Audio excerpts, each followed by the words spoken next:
Hello everyone, I hope you all are having or been having an excellent week or weekend depending on when this drops. This is going to be a short spoiler-free review on Baldur's Gate 3. Now before we get into it, I gotta do the thing. If y'all like this review, then please leave a like on the video. Share and subscribe too if it tickles your fancy. It's such a blessing to me when y'all do that, and you just can't even imagine the confidence booster I get. Sign my guest book too. That's what I'm going to start calling my comment section. I'm going to start calling it the guest book. Even if it's just to say you didn't like the video and where I can improve, believe me, any and all constructive criticism is accepted here, folks. So yeah, sign my guest book. I really do appreciate all my subscribers. Y'all really are a blessing. So yeah, let's get started, shall we? Sit a spell. Baldur's Gate 3 is a new game released just this year by developers Larian Studios, who took over from the once mighty BioWare. BioWare brought us such gems as Baldur's Gate 1 and 2, along with the Mass Effect series, the Dragon Age series, and not to be forgotten, Star Wars Knights of the Old Republic. They also brought us Anthem,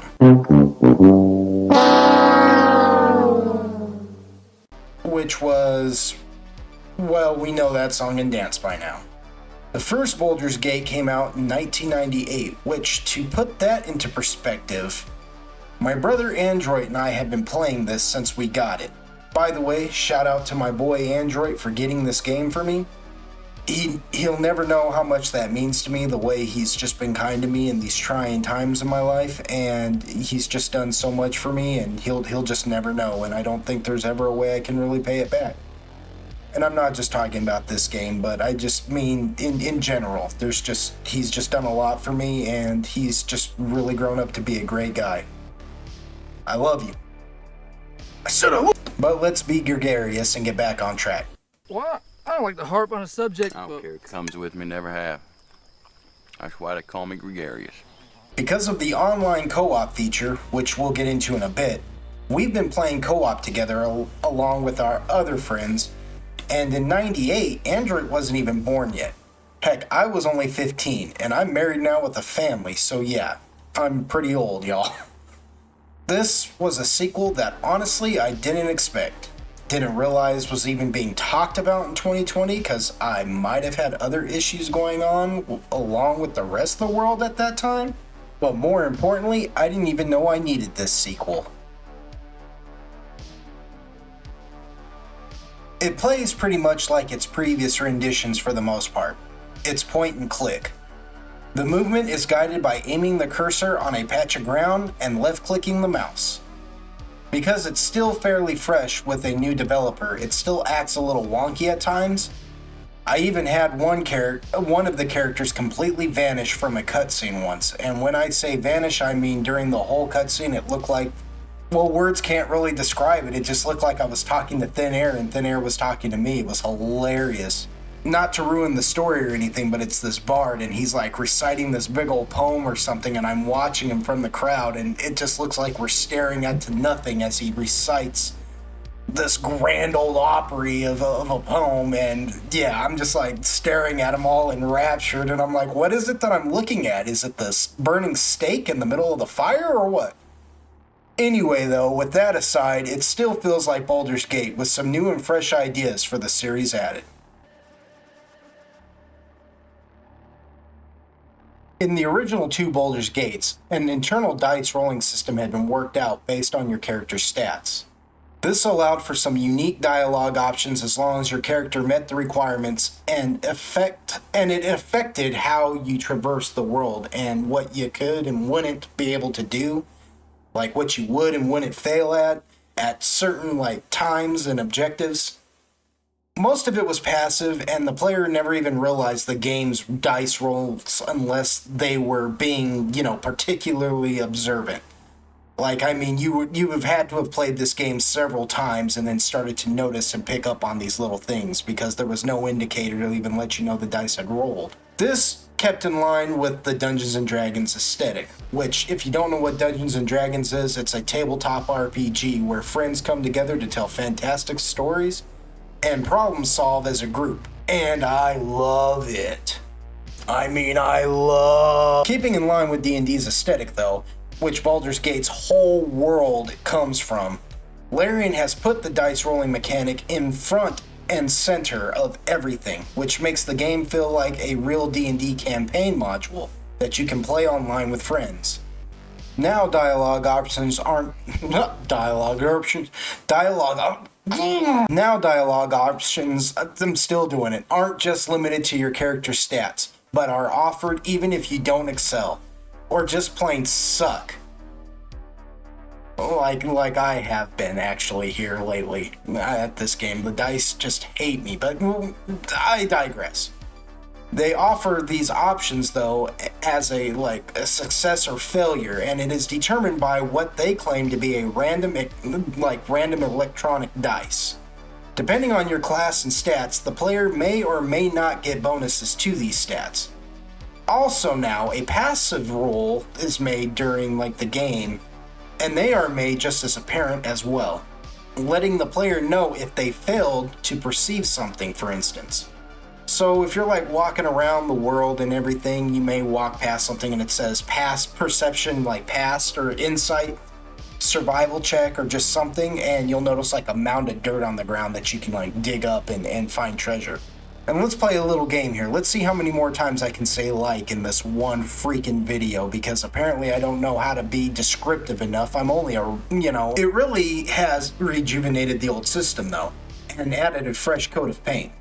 However, if you go into the options menu, you'll see an option to turn on or off the karmic dice. What is the karmic dice, you ask? See, the game claims that the dice rolls are random. However, with the karmic dice active, which they are by default, if the player is getting too many bad rolls, then the karmic die will kick in and give the player a good roll, which sounds nice in theory. However, this is my problem with that. For one, this can go the other way also. If the player is just killing it with them rolls, rolling them bones perfectly, the karmic dice will cause them to fail. Also, anybody who has ever played D&D knows what it's like to have a bad roll night, where no matter what you throw from your hand, it's gonna be crap on a cracker. You can turn off the karmic dice, however, and just accept the fact that maybe you're just rolling bad. Except my problem is this. This is my real problem. We're getting to the meat of this.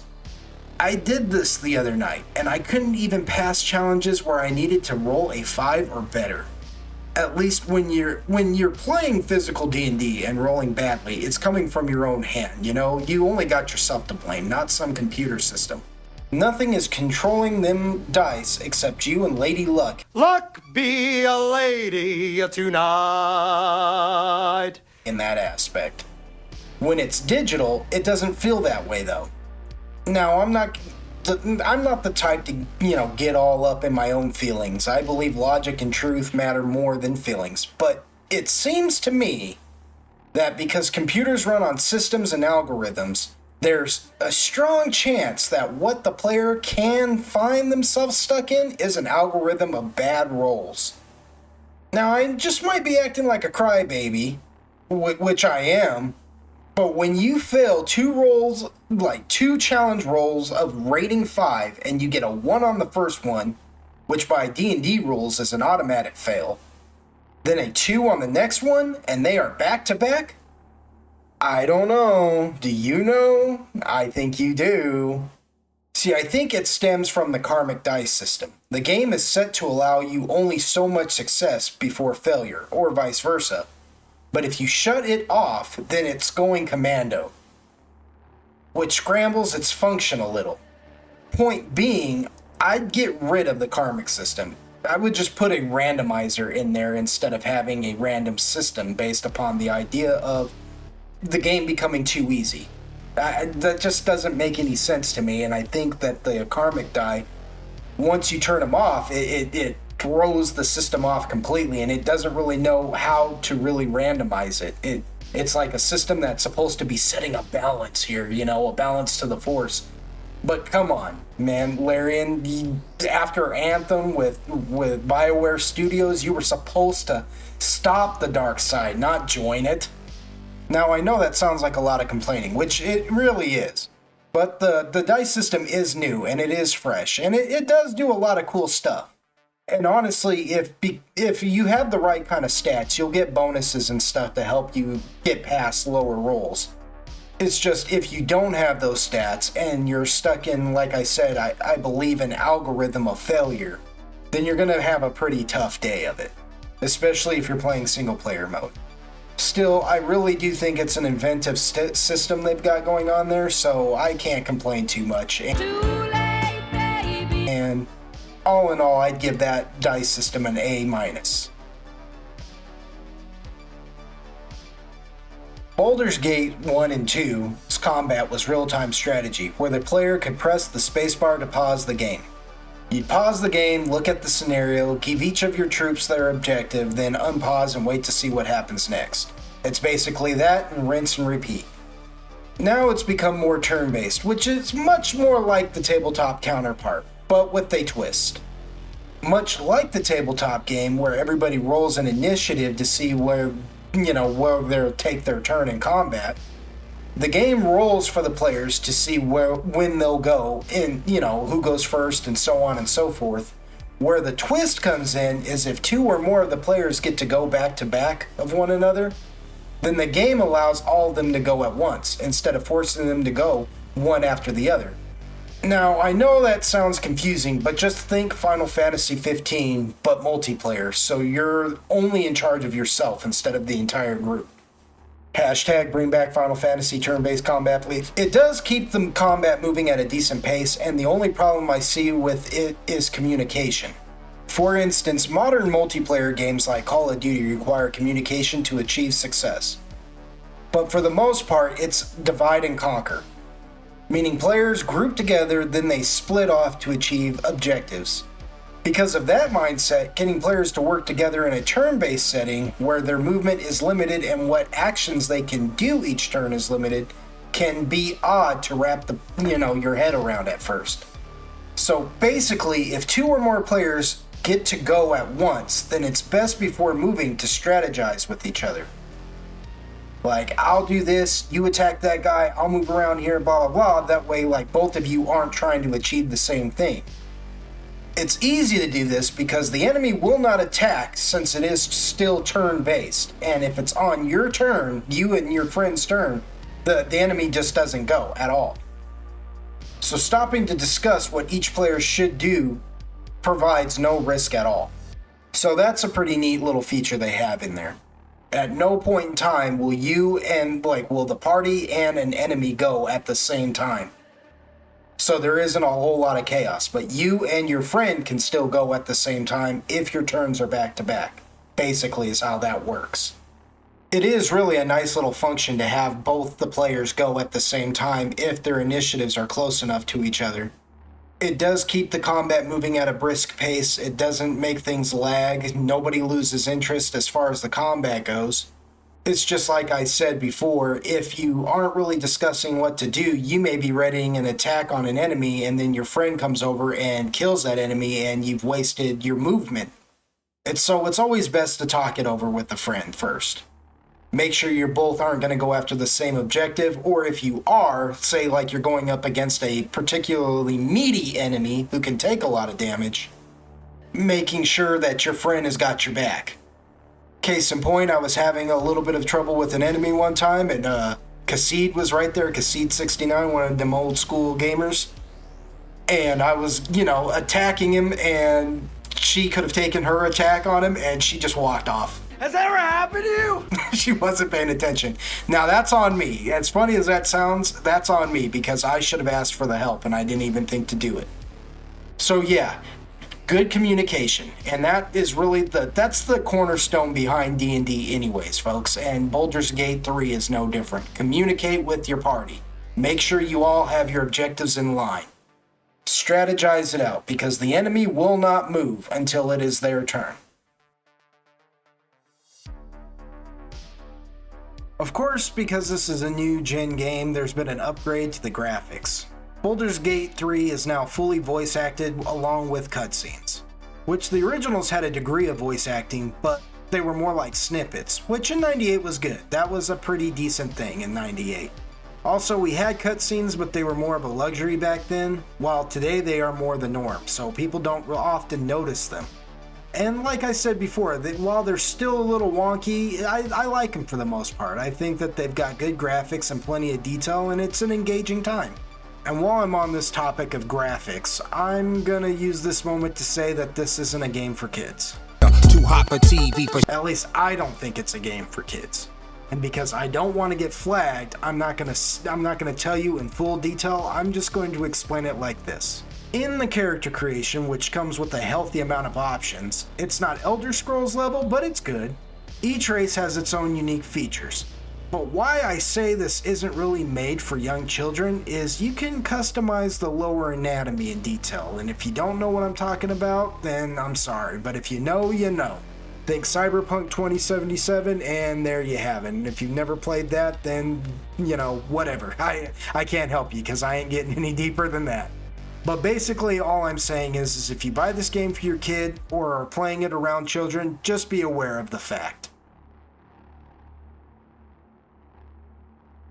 I'm actually not going to go too deeply into the story of Baldur's Gate 3. It's pretty interesting and definitely darker than the previous two. Although for their time, they were in their own right pretty dark. It's just that standards and practices were different at the time. And again, there is an option for love scenes between characters. So if you know, you know. You know, if you know, you know. Complete with visuals and everything. So be cautious around kids. I mean, I'm not trying to preach at you, but why wouldn't you be?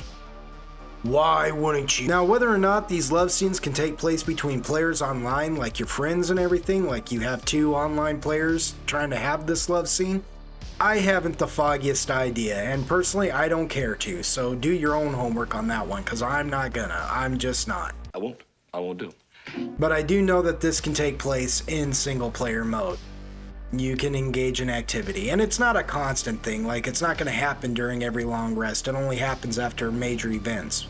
And to be honest, I haven't even made it that far in the story mode yet. I keep playing the same area because I've played it like 4 different times, once by myself and then the other 3 times with friends, and every time I discover something new in the opening area, so I haven't even tried to leave it yet because I keep finding new stuff. But that's just a testament to this game and how much there is to look at and delve into and discover. I mean, it's fantastic. It is $60 on Steam right now, so if you're interested in purchasing it, go ahead and do that. Get out there and explore and discover the world of D&D and the world of Faerun. I really do enjoy this game. I mean, I have some complaints about it, but to be fair... Oh, don't say to be fair. I hate when people say to be fair. It sounds like, to be fair. It's worth it. It's a pretty fun little experience, and I've been enjoying it a lot. So I appreciate Larian? Is that your name's Larian? Golly. Larian Studios for bringing the game back to us. Well, that's the end of my Baldur's Gate 3 review.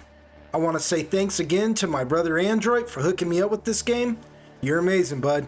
Plus to my longtime buddy, AGTX Dragons, who I've yet to play this game with, actually. Come on, sir. Let's do this dang thing already. Oh yeah, and shout out to the rest of them old school gamers, Kassid, Unit, and Icy Hot, along with our bud Sack, who was the only other member that believed me when I said we could kill that owl bear. That's right, keep the faith, Sack. With every breath, we shall hunt them down. And I want to say thanks to everyone else for stopping on by. If you like this review, leave a like, and if I got you feeling a type of way, well, go ahead and share and subscribe too. I'd really appreciate it.